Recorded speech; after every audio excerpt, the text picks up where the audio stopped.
تو 5 نام، پہلے تو 3 ناموں کا تھا، پھر 3 نام کے بعد 5 نام ہو گئے ہیں۔ اب 5 نام کس کی ہے، کیوں 5 نام رکھے گئے ہیں، یہ بڑا، کیونکہ یہ سسپینس رکھنا چاہ رہے ہیں ٹل نوٹیفیکیشن، ٹل آرڈر جو ہے وہ سسپینس رکھنا چاہ رہے ہیں کہ جناب اس کو رکھا جائے، کیوس میں رکھا جائے کہ 5 نام آ رہے ہیں، کیونکہ 5 نام میں اب کون ہے، 5 نام میں پہلا نام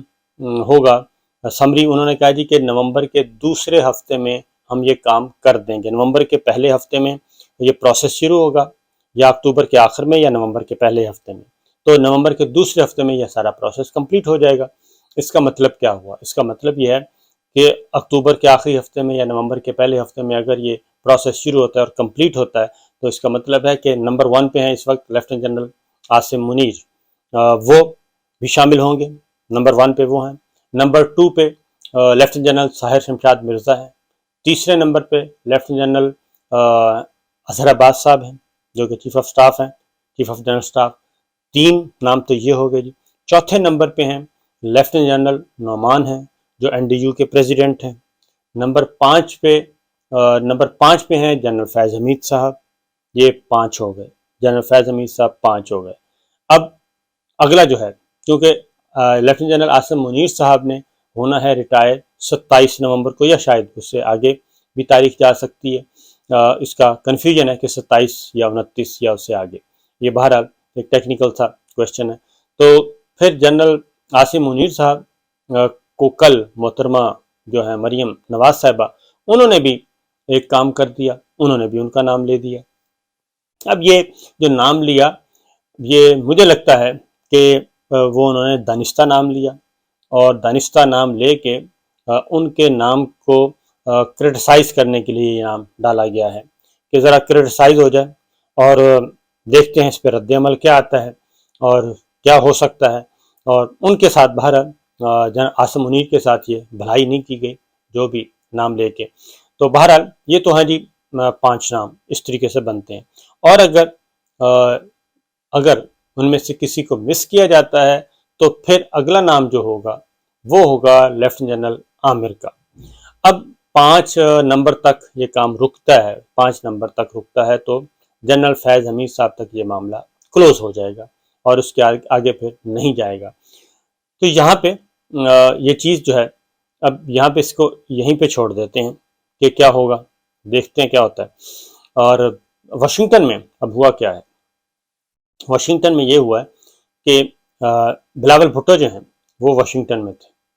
اور نیو یارک میں بھی، واشنگٹن میں ان کا تقریباً 2 ہفتے سے زیادہ کا سٹے تھا۔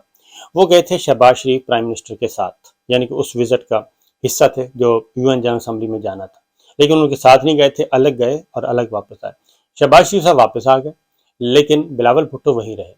اور بلاول بھٹو نے بطور وزیر خارجہ وہاں پہ انٹرویوز بھی دیے، انگیجمنٹس بھی تھیں، ملاقاتیں بھی تھیں کافی، اور ان کی وزیر خارجہ بلنکن کے ساتھ بھی تھی ملاقات۔ اسی دوران انڈین وزیر خارجہ بھی ادھر تھے، تو وہاں پہ ان کی کافی امپورٹنٹ رہی۔ پھر وہ رکے رہے، اور رکنے کا مقصد کیا تھا، رکنے کا مقصد ایک ہی تھا کہ اسی دوران جو ہے ہمارے army chief general Qamar Javed Bajwa صاحب کا واشنگٹن کا وزٹ شیڈول تھا، اور ان کے علم میں تھا، ظاہر ہے بلاول بھٹو کے علم میں تھا کہ انہوں نے بھی آنا ہے، اس لیے وہ وہیں پہ قیام کیا انہوں نے، اور وہاں پہ پھر 3 دن ایسے رہے کہ جب دونوں وفود، وزیر خارجہ کا وفد بھی اور آرمی چیف کا وفد بھی وہیں پہ موجود تھا۔ اب بلاول، جو مجھے ایک ہمارے دوست ہیں، انہوں نے بتایا کہ اسی دوران بلاول بھٹو صاحب کی ایک ملاقات ہوئی، اور اس ملاقات کے بعد بلاول بھٹو جو ہیں وہ مطمئن نہیں تھے، وہ غیر مطمئن نظر آئے، اور غیر مطمئن نظر آئے، کیوں نظر آئے اس کی ریزن سمجھ نہیں آئی۔ اور اس کے بعد ہوا یہ کہ وہاں سے اس ملاقات کے بعد بلاول بھٹو کی کوئی بھی جو بھی ہے ملاقات ہوئی، اس ملاقات کے بعد بلاول بھٹو جو ہیں وہ فوراً وہاں سے آتے ہیں، اسلام آباد، کراچی پہنچتے ہیں، یعنی کہ اپنا دورہ مکمل کیا، ظاہر ان کے اختیار میں تھا، وہ جتنے دن بھی رہ سکتے تھے، جب انہوں نے مکمل کرنا تھا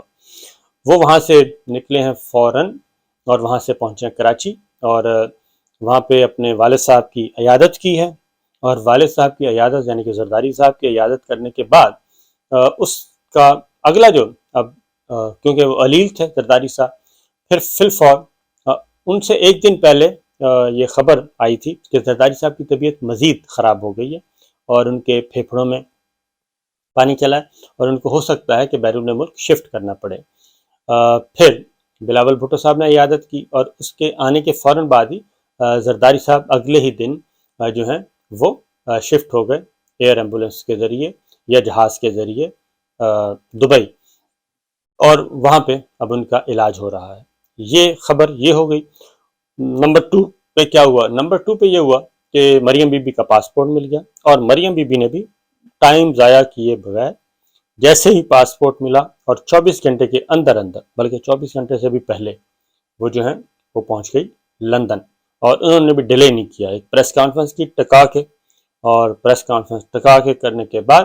انہوں نے راتوں رات لیا ٹکٹ اور فوراً پہنچی ہیں لندن۔ اب یہاں پہ لندن میں جی ایک بیٹھک ہونی ہے، اور لندن میں جو بیٹھک ہونی ہے اس میں کچھ اور ملاقاتیں بھی ہیں، اور اس ملاقاتوں کا جو محو مرکز ہے وہ ایک ہی ہے کہ اگلی اپائنٹمنٹ جو ہے وہ اس وقت بنی ہوئی ہے سب کے لیے جو ہے مسئلہ۔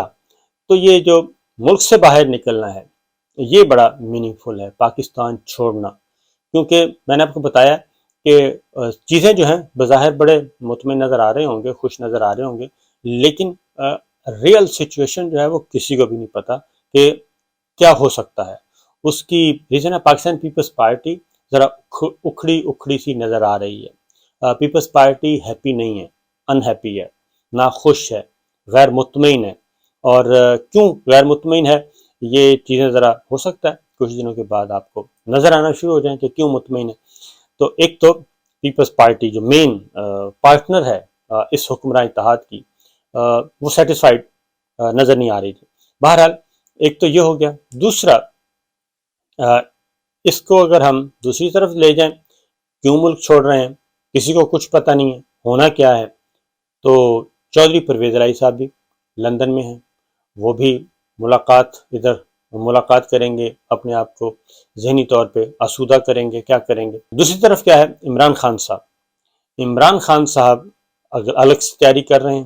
اور وہ بھی اپنی بھرپور مسل دکھانے کے موڈ میں نظر آ رہے ہیں۔ رانا ثناء اللہ صاحب کہہ رہے ہیں کہ میں 245 کے تحت فوج بلاؤں گا،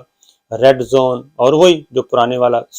طریقہ تھا، پہلے دھرنا جب ہوا تھا تو ہم فوج بلائیں گے 245 کے تحت، اور فوج جو ہے وہ ریڈ زون کی بھی حفاظت کرے گی،